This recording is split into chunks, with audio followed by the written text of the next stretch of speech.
नमो बुद्धाय। जय भीम। जय भारत। तथागत गौतम बुद्ध ने अपने साधारण अनुयायियों और गृहस्थों के प्रति यही उपदेश किया था कि जहाँ तक हो सके अपनी स्त्रियों को अपना मित्र समझो और उन पर विश्वास रखो। साधारण अनुयायियों को उन्होंने यह उपदेश किया कि माता पिता की सेवा, पत्नी और बच्चों का सहवास तथा शांतिपूर्ण उद्योग से ही सबसे बड़ा आशीर्वाद है। बौद्ध धर्म में जहाँ पति पत्नी के संबंध और उनके व्यवहार के लिए नियमोपनियमों की चर्चा की गई है, वही पत्नी के लिए पति की आज्ञा पालन का कोई जिक्र नहीं है। पतियों के लिए जरूर आदेश है कि वे अपनी पत्नियों के विश्वास पात्र रहे, उनका आदर करें और उन्हें यथोचित वस्त्र आभूषण प्रदान करें। पत्नियों को पतिव्रत धर्म पालन और मितव्ययी बनने की शिक्षा दी है। स्त्रियों से यह भी कहा गया है कि वे अपने घरेलू कामों में बुद्धिमत्ता और परिश्रम से काम लें। यह सब होने पर भी बुद्ध ने अविवाहित जीवन को अधिक श्रेष्ठ माना है, क्योंकि उसमें मनुष्य शुद्ध आचार, विचार और परोपकार का पालन अधिक उत्तमता से कर सकता है। परंतु गृहस्थियों के लिए भी उन्होंने ऐसे नियम बनाए हैं कि वे परस्पर एक दूसरे को अपना मित्र समझें, परस्पर एक दूसरे का आदर करें और परस्पर एक दूसरे का विश्वास करें। माता के प्रति तथागत गौतम बुद्ध के भाव बहुत उच्च थे। तथागत बुद्ध ने अपनी माता और पत्नी के आग्रह से ही स्त्रियों को भी भिक्षुणी बनने का अधिकार दिया था। बौद्ध धर्म के अनुसार स्त्रियों को निर्वाण प्राप्त करने का उतना ही अधिकार है जितना कि पुरुषों को। कहा जाता है कि बुद्ध के जीवन काल में 73 स्त्रियों और 107 पुरुषों ने निर्वाण प्राप्त करने का मानव जीवन के विकास की चरम सीमा तक पहुंचने का प्रयत्न किया था। जब बौद्ध धर्म का प्रचार किया जा रहा था, तब स्त्रियों ने ही सबसे अधिक आर्थिक सहायता की थी।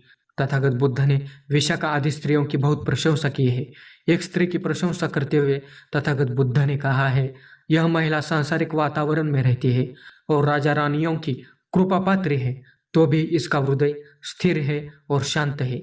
उसकी अवस्था युवा है और वह धन तथा ऐश्वर्य से घिरी है, फिर भी वह कर्तव्य पथ में अविचल और विचारशील है। यह इस संसार में दुर्लभ चीज है। जिस काल में बुद्ध ने अपने धर्म का प्रचार किया था, उस काल में स्त्री जाति की स्थिति बहुत शोचनीय हो गई थी।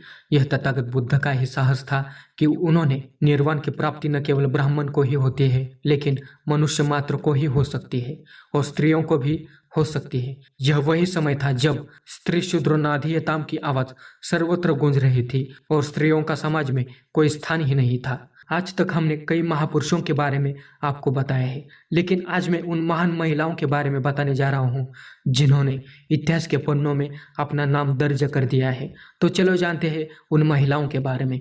बौद्ध धर्म में महिलाएं एक ऐसा विषय है जिसे धर्मशास्त्र, इतिहास, नृविज्ञान और नारीवाद सहित विभिन्न दृष्टिकोणों से देखा जा सकता है। सामयिक रुचियों में महिलाओं की धार्मिक स्थिति, घर और सामाजिक रूप से बौद्ध समाजों में महिलाओं के साथ व्यवहार, बौद्ध धर्म में महिलाओं का इतिहास और बौद्ध धर्म के विभिन्न रूपों में महिलाओं के अनुभवों की तुलना शामिल है। अन्य धर्मों की तरह बौद्ध महिलाओं के अनुभव काफी भिन्न है।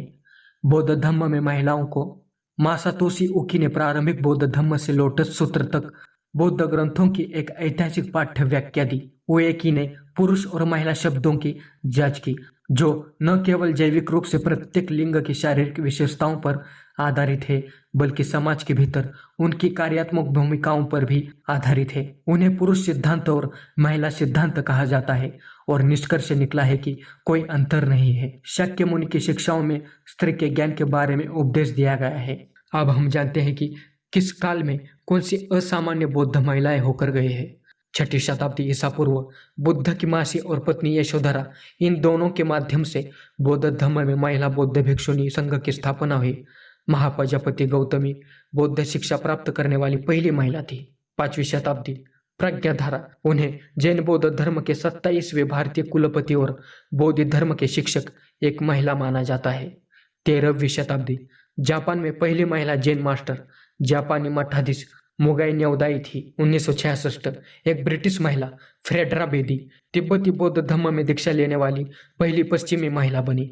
1971 आदरणीय वोरमाई, जिसे ता ताओफा जो भी कहा जाता है, ताइवान में महायान वंश में पहली पूर्ण रूप से नियुक्त थाई महिला बनी और अपने परिवार के घर को एक मठ में बदल दिया था।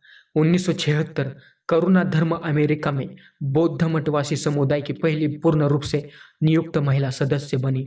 1998 ब्रुकलिन में जन्मी शेरी चायत बौद्ध धर्म के रिनजाई स्कूल में प्रसारण प्राप्त करने वाली पहली अमेरिकी महिला बनी। 2003 अय्यासुधम्मा भिक्खुनी श्रीलंका में थेरवाद स्कूल में भिक्खुनी शिक्षा प्राप्त करने वाली पहली अमेरिकी मूल की महिला बनी। सबसे प्रमुख महिला शिष्य। अब हम ऐसी बौद्ध महिलाओं के नाम जानेंगे जो महिलाएं बौद्ध इतिहास में सबसे ज्यादा महत्व रखती हैं और कुछ तथागत गौतम बुद्ध के काल की है, जिन्हें खुद तथागत गौतम बुद्ध ने समक्ष उपदेश दिए थे। उनके गुण और उनके नाम। तो वरिष्ठता में सर्वोपरि महाप्रजापति गौतमी, महान ज्ञान में सबसे आगे खेमा, नर्तकी से भिक्षुनी बनने वाली आम्रपाली, मानसिक शक्ति में सबसे आगे उपलवना, विनय को याद करने में सबसे आगे पानाचारी, धम्म बोलने में सबसे आगे धम्माधीना, अवशोषण में सबसे आगे नंद, ऊर्जा में सबसे आगे सोना, दिव्य दृष्टि में सबसे आगे सकुला, तेज अंतर्दृष्टि में सबसे आगे भड्डा कुणालकेश, महान अंतर्दृष्टि में सबसे आगे भद्दा कन्न, मोटे वस्त्र पहनने में अग्रणी किसा गोतामनी, आस्था में सबसे आगे सिंगल कमता। अब हम उन महिलाओं के बारे में बात करने वाले हैं जो तथागत गौतम बुद्ध को अपना गुरु मानती थी, यानी वे भिक्षुनी नहीं बनी लेकिन बौद्ध उपासिका थी। सबसे पहले शरण के लिए जाने में सबसे आगे सुजाता, दाता के रूप में सबसे आगे विशाखा, सीखने में सबसे आगे खुज्जतर्रा, मेट्टा में रहने वाले सबसे प्रमुख सामवती, अवशोषण में सबसे आगे उत्तरानंद माता, उत्तम वस्तुएं देने में सबसे आगे सुपवास कोलियाधित्य, बीमारों की देखभाल में सबसे आगे सुप्पिया, अनुभवात्मक विश्वास में सबसे आगे कटियानी, विश्वसनीयता में सबसे आगे नकुल माता, मौखिक प्रसारण के आधार पर आत्मविश्वास में सबसे आगे कुरारा घरन के कान। मित्रों, आशा करता हूँ आपको यह वीडियो पसंद आया हो। वीडियो पसंद आया हो तो इस वीडियो को लाइक कीजिए, ज़्यादा से ज़्यादा शेयर कीजिए। चलो मिलते हैं अगले वीडियो में, तब तक के लिए धन्यवाद।